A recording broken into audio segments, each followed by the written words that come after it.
Hi guys, welcome to this episode. Today I'm going to be talking about the menu button over here on this Canon camera. I'm shooting in auto, so the setting I've got it on is auto, and I'm just going to go through all the features that's within the menu button that's available to you. So if I click on that, in here you've got some various buttons, so you can hover through via these buttons here.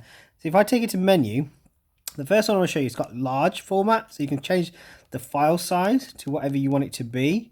You've also got raw, so you can change it to raw. If I click back on this button, you've got beep. So when you take a picture, or it makes a little beep noise. Shutter release without card. Image review was I put it on 4 seconds, but you can change that to 2, 8, or you can put it on hold if you want. You can have none if you want. I've got it on 2 seconds because I like a little delay on my pictures.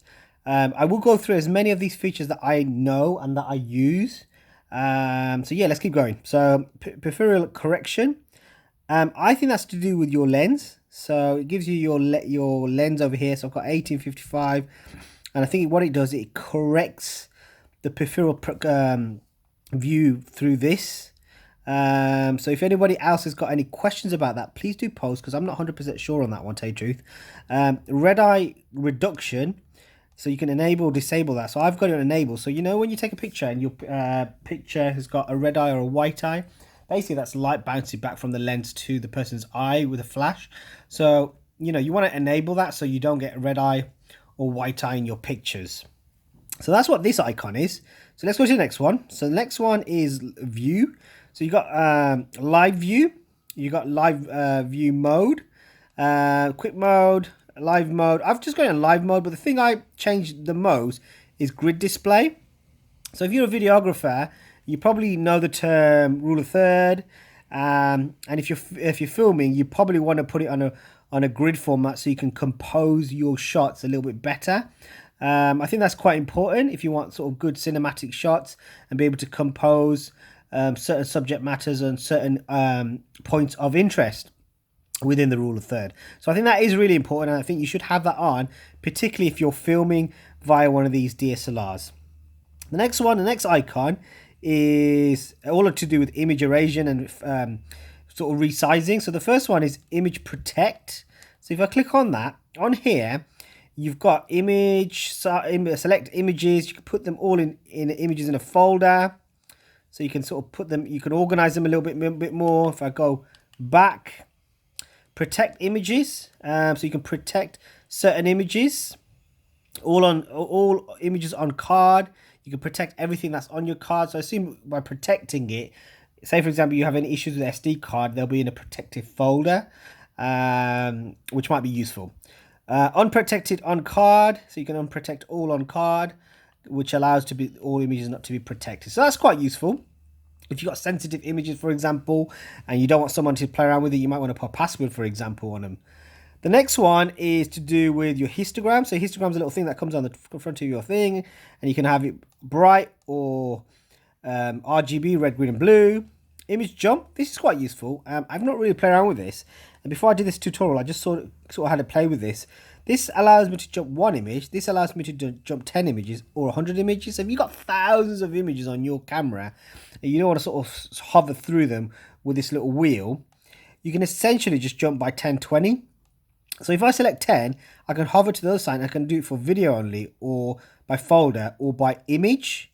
So that's quite useful. Say, for example, you're a videographer and you've filmed about 10 scenes, and you want the 10 scenes, you film 10 sort of clips, shall I say, and you want to jump like every 10 to the next clip. Maybe you've got like a certain scene which has got 10 clips, and then the next scene's got another 10 clips, and the next scene's got 10 clips, and you know what that is in terms of your pre-production paperwork.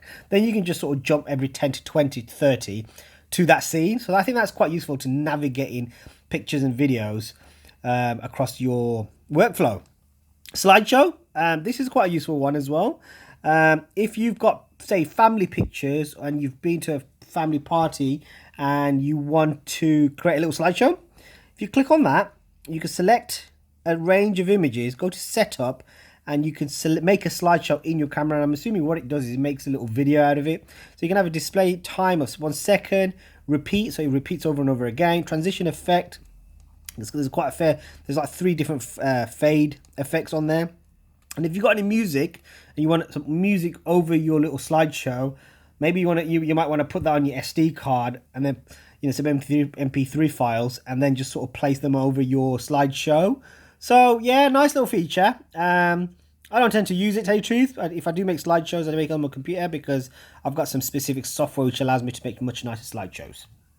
So let's go back. Rating. I think this is quite useful. So if I go to rating, and here you can rate your pictures. So again, I think if you rate them, say like 1 star, 2 star, 3 star, 4 star. So I've got this one on 3 stars. So if I've got like say a load of pictures and I've rated them 3 stars and they're all cats, again I can sort of go on my computer and find the 3 stars and then just sort of navigate to those images and find those. So I think this is quite useful for file management. As opposed to rating your images. You might have some really good pictures that you've taken on the day and that you just want to see when you download, and that you can maybe put a star next to them so you know which ones they are when you download them. So that's quite useful.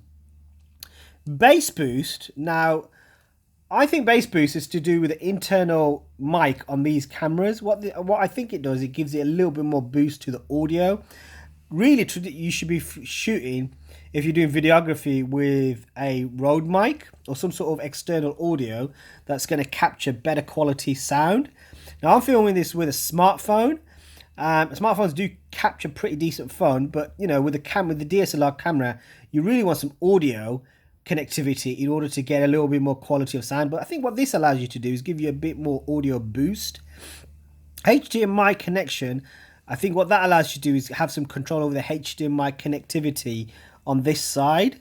So if I go up here, you've got like a HDMI output, and I think what that allows you to do is give you some control over that HDMI and which devices perhaps it can go to, and maybe when you plug it in, it gives you do you want to sort of connect to this HDMI? Okay, so let's go next icon, which is that one there. And this one is all to do with power off. So do you want your power to, like you say, if you guys your battery. Now I don't know about you guys, but if you're shooting if you're shooting on location, sometimes you might leave your camera on. I would suggest you put this at 30 seconds. The reason why I say that is because you want your camera to go onto auto power as quick as possible, so you reduce the amount of power you're using on your card. Sorry, your battery, shall I say? Sorry. The next one is auto rotate. I would suggest you have it on phone and camera. So if you've got some portrait images and you want to turn them to landscape, this will automatically do it on both your phone and your camera. Sometimes, I don't know about you guys, but when you download some pictures and that you want them to be portrait, but the landscape, you got to sort of fiddle around with them to get them where you want them. So I would suggest you just put that on auto and it will automatically do it for you. Very useful. Format, don't know what that is. Any questions, please do ask me. If anyone knows what that is, please do make a comment. File numbering, you can number auto reset or manual reset or continuous. So you can number your files, again, good for file management. Select folders.